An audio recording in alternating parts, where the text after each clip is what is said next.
Hey, this is Josh from Guitar OS. In this day and age, it's perfectly normal for a band to supplement their onstage sound with pre-recorded tracks that they run in Ableton Live. And I'm not against that in any way, but it's not what we as a band do. We do not run a track show. Everything that you hear in our show is played live by a musician on stage. That being said, Ableton is still the backbone of so much of what we do. The click track, the count-ins, pitches for the singers, these are all piped into our in-ear monitors. And long before we get to that point, Ableton helps us create band rehearsal tracks and harmony plunk tracks for the singers. In this video, I'm going to walk you track by track through how we use Ableton Live. Starting here with the songs track, this is just an empty MIDI clip with the song's name. When we're looking at just one song, it's totally unnecessary, but later on when we assemble all the songs into a set, it becomes hugely helpful to see not only the song's name, but to color code them so that you can see where one song ends and the next one begins. The tempo track is also a MIDI track, and it's also mostly empty except for two important things. There is this tempo information right here for segment BPM, and then it's set to be the leader so that every other track inside of Ableton follows this. The most important thing that we have following it is this click track right here. A lot of bands use Ableton's built-in metronome, but I sampled the blip sound from the Tempo app because it's my favorite click sound. It also allows us to have greater control of when the click is in and when it's out, which allows us to have sections where we stretch out time, like a singer's going to hold a note, or we're going to have a dramatic pause that's in there before counting ourselves in time again. The next up is the markers track. Just like the songs track, these are simply empty MIDI clips that allow us to name the sections. This is super helpful for navigating the song while we're in rehearsal, or even when we're on stage for catching a quick glimpse of the song's form. All of the count-ins happen in the in-ears. 1, 2, 3, 4. All I did was I sampled 1 through 6 and I loaded them into this impulse drum rack, and then it uses MIDI to trigger those things, and again it will follow the tempo of the rest of the song. So when I copy this from one song to the next, no other adjustments are necessary. It's automatically going to put those in there, and I can change how it counts. Does it just count 1 2 3 4? Does it go 1 2 1 2 3 4, or is it in 6 and it needs to go 1 2 3 4 5 6? I can do all of that with that count track. I'm also not shy about adding additional count-ins. Singers don't really think about music in the same way that rhythm section players do. So saying something like this section is 6 measures long isn't really helpful for them. It's much more helpful for them to hear a definitive 1 2 3 4 before we go on to the next section. Is that kind of a lot of hand-holding, and would I look down my nose at you if you were a rhythm section player and you needed that? Yeah, kind of I would, but also I would much rather have a really good performance with a tiny bit of extra hand-holding than to go, well, you guys should be able to do this thing. Because guess what? At the end of the day, it's all about making it a great performance. This guitar control track right here is currently empty because I haven't gone that far, but I'm planning to have Ableton switch my guitar sounds in the Line 6 HX Stomp. Let's look at reference 1 and reference 2. For every song that we do, I create a detailed backing track.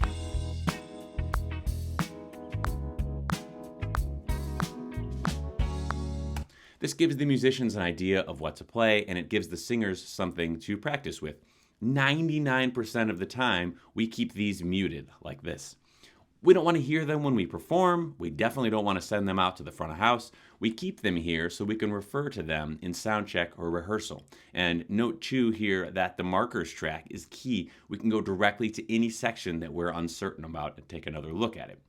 Why do we have 2 reference tracks? Well, there are a handful of direct segs in the show where the last note of one song is the first note of the next, and this lets me overlap the audio from them without having to do any additional edits.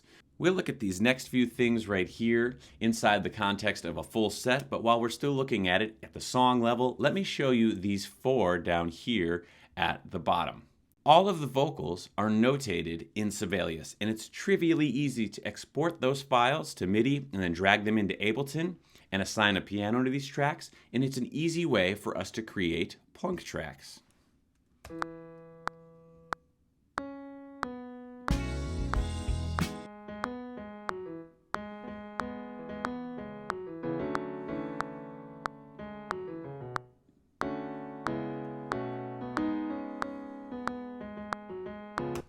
It's also a huge time saver in rehearsal if someone is fuzzy on what their part is and they're not sure which note they're singing in the chord.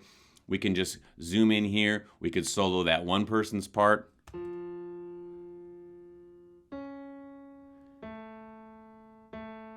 And let them hear the thing that they are supposed to be singing. All right, let's switch over from this view over into the live set view. You can see how we're using it inside of, let's just open this one right here. Here's a full set of music we played last weekend, and this should give us better context for these next few tracks. This stop track right here stops playback at the end of a song. And on a Mac, you can use the IAC driver, the Interapplication Control driver, to route MIDI between applications. And in this case, I'm actually routing MIDI between an application and itself. And I have a MIDI note inside of this clip that's mapped to the stop button up here. And when the playhead reaches here, it stops playback. Of course, just stopping playback on its own is only so useful, so I have it paired with another internally routed MIDI note that tells Ableton to jump ahead to the next locator.